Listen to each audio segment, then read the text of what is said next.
இதை மறைக்கிறதுக்கு வந்து இப்படி எல்லாம் ஒரு மகானுடைய நிகழ்ச்சிக்கு நாங்கள் போனதை திருச்சி இப்படி போட்டு இப்படி கிளப்பி விடுறாங்க. RSS நிகழ்ச்சிக்கு நம்ம இப்போ மேலே எப்பவுமே அவங்களும் நம்மளை கூட பண்ணாங்க. அது தனி அமைப்பு, அதுக்கு RSSக்கு அவங்களுக்கு சம்பந்தம் இல்லை.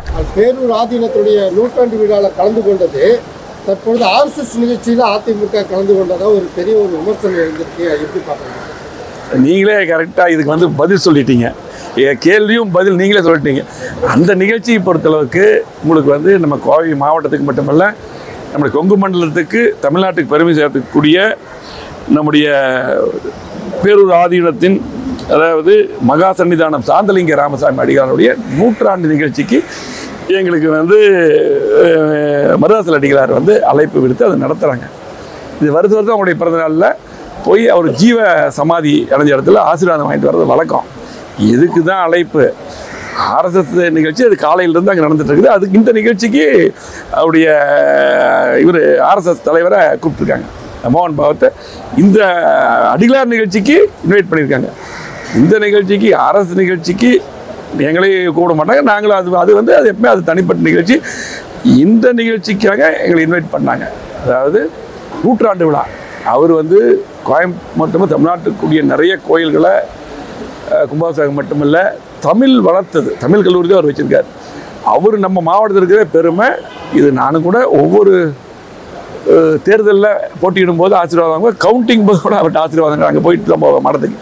இது நடந்தது மடத்தில் நூற்றாண்டு, அவருடைய இடத்துல நூற்றாண்டு விழா நிகழ்ச்சி நடந்தது. அதுக்கு தான் அழைப்பு, அதுக்கு தான் போனோம். இது எப்பவுமே நான் போகக்கூடிய நிகழ்ச்சி.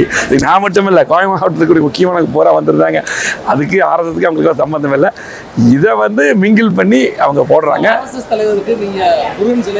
அவர் வந்து இல்லை இல்லை ஒன்று வேல் பிரச்சனை எல்லா பக்கமும் போயிட்டு இருக்கப்போ நீங்கள் அதை கொடுக்கும்போது சிம்பாலிக்கா அதிமுகவும் பாஜக ஒன்று அப்படின்றத காமிக்கிற மாதிரியான ஒரு சிம்பாலிக்கான ஒரு பர்பஸ். இல்லை புரியல. அதாவது அந்த நிகழ்ச்சிக்கு, அதாவது அடிகளாருடைய நிகழ்ச்சிக்கு அவர் சீஃப் கெஸ்டாக வந்திருக்காரு.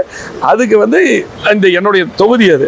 நான் மட்டும் இல்லை, எல்லாருமே அங்கே போயிருக்கவங்க இது பண்ணாங்க. அந்த அடிப்படையில் கொடுத்தோம். இது வந்து இதுக்கு RSS நிகழ்ச்சிக்கு நம்ம இப்போ மேலே எப்பவுமே அவங்களும் நம்மளை கூட பண்ணாங்க. அது தனி அமைப்பு. அதே போல் தெளிவாக வந்து நீங்கள் புரிஞ்சுக்கணும். அந்த நிகழ்ச்சி நடந்தது வேறு. ஆனால் இப்போ திமுக வந்து அவருடைய கையாளத்தனத்தை குறிப்பாக முழுமையாக மக்கள் எதிர்ப்பாயிட்டாங்க. இதை மறைக்கிறதுக்கு வந்து இப்படியெல்லாம் ஒரு சாதாரண ஒரு மிகப்பெரிய ஒரு மகானுடைய நிகழ்ச்சிக்கு நாங்கள் போனதை திருச்சி இப்படி போட்டு இப்படி கிளப்பி விடுறாங்க. இது வந்து மனசாட்சி இல்லாத செய்கிற வேலை.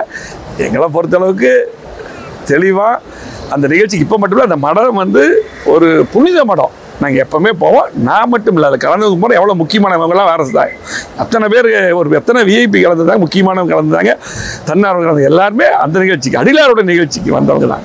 அதான் நடந்தது. இதையை வந்து இப்படி கிளப்பிட்டு அதுக்கு நீங்களே உங்களுக்கே புரியும். இப்போ வந்த ப்ரெஸ் பத்திரிகையாளருக்கே புரியும். அது ஒரு பக்கம். சரி, கோயம்புத்தூரை பொறுத்தளவுக்கு எதுவுமே செய்யறதில்ல. இன்றைக்கி வந்து பார்த்தீங்கன்னா திமுக எதுவுமே செய்யறதில்ல. இதெல்லாம் அவங்க வந்தால் கொஞ்சம் கேள்வி கேளுங்க. எங்களை வந்து ஒன்றுமே இல்லாத சம்மந்தப்படுத்தியெல்லாம் போகிறீங்க, அதை கொஞ்சம் கேள்வி கேளுங்க. சொல்லுங்கள். RSS பாரதி ஒரு கருத்து சொல்லியிருக்காருங்க. அதாவது அண்ணாவின் ரத்தமா அல்லது பாஜகவின் பாசமா அதிமுக? RSS அது இப்போ தான் வரும்போது சொன்னாங்க. RSS பாரதி இந்த சப்ஜெக்டை சொல்லியிருக்காரு. அதாவது RSS பாரதி இதையும் இந்த முருகன் மாநாடு சொல்லியிருக்காரு, அதை பற்றி பேசியிருக்காரு. அண்ணாவின் ரத்தமாலாம் பேசியிருக்காரு. RSS பாரதி அவர் வந்து அவர் எப்படின்னு உங்களுக்கு தெரியும். அவர் எப்போ பேசினாலும் பொய் மட்டும்தான் பேசுவார். எங்களுடைய பொதுச்செயலாளர் மேலே அடிக்கடி ஏதாவது, இன்றைக்கி அவருக்கு வந்து பொதுச்செயலாளருக்கு பெரிய செல்வாக்கு வந்து இன்றைக்கி பார்த்திங்கன்னா ஒட்டுமொத்த மக்களும் மீண்டும் முதலமைச்சர் எடப்பாடியார் வருவான்னு முடிவு பண்ணிட்டாங்க. அதே போல் இந்த இதை பொறுத்தவங்க பதில் சொல்லிட்டேன். இது முழுமையாக அடிகளார் ராமசாமி அவர் ஆதீனம் அவங்களுடைய நிகழ்ச்சிக்கு போனோம். இதெல்லாம் RSS பாரதி இது என்ன நடக்குதுன்னாலும் பார்த்து போனோம், பார்த்துட்டு இதை பற்றி பேசணும், விட்டுருங்க. அதே போல் அந்த முருகன் மாநாட்டுக்கு போனவங்க வந்து அங்கே போகும்போது எங்களுடைய அமைச்சருக்கு போனாங்க. அங்கே போகும்போது பேரறிஞர் அண்ணாவை பற்றியோ பெரியாரை பற்றி இப்படி ஒரு நிகழ்ச்சி அவங்களுக்கு தெரியாது. அழைப்பு கொடுக்குறாங்க. அங்கே இருக்க லோக்கல் முன்னாள் அமைச்சர்கள் ஒரு நிகழ்ச்சிக்கு போகிறாங்க. இது முருகன்கிறது வந்து இது அரசியலுக்கு அப்பாற்பட்டு அது மாநாடு. அது தெளிவாக சொல்லியிருந்தாங்க. இதுக்கு வந்து முருகன் எல்லாரும் வணங்கக்கூடிய கடவுள். இதுக்கு போனது ஒன்றும் தப்பு இல்லை. அதே போல் அந்த இது தெரியாது, அந்த சப்ஜெக்ட் தெரியாது. அதே போல் எங்களுடைய தலைவர்கள் உங்களுக்கெல்லாம் தெரியும். இன்னும் நீங்கள் பார்த்துக்க, RSS பாரதி வந்து 1999 பிஜேபியோட கூட்டணி இருக்கும்போது அப்போ தெரியாதா? சென்ட்ரல் மினிஸ்டரில் இருந்தாங்க, அப்போ தெரியாது பிஜேபி பற்றி. அதே போல் 2001 வந்து சட்டமன்ற தேர்தல் கூட்டணி இருந்தாங்கல்ல, அப்போல்லாம் தெரியாது. அதை பற்றியெல்லாம் பேச மாட்டாங்க. அதே போல் பார்த்தீங்கன்னா 2024 முக்கியமான நாடாளுமன்ற தேர்தலில் அண்ணாவை பற்றி சில விமர்சனங்கள் பண்ணின காரணத்தினாலே எடப்பாடியார் துணிச்சலாக ஒரு தைரியமிக்க தலைவராக அப்போ எப்படி முடிவெடுத்தான்னு தெரியும்.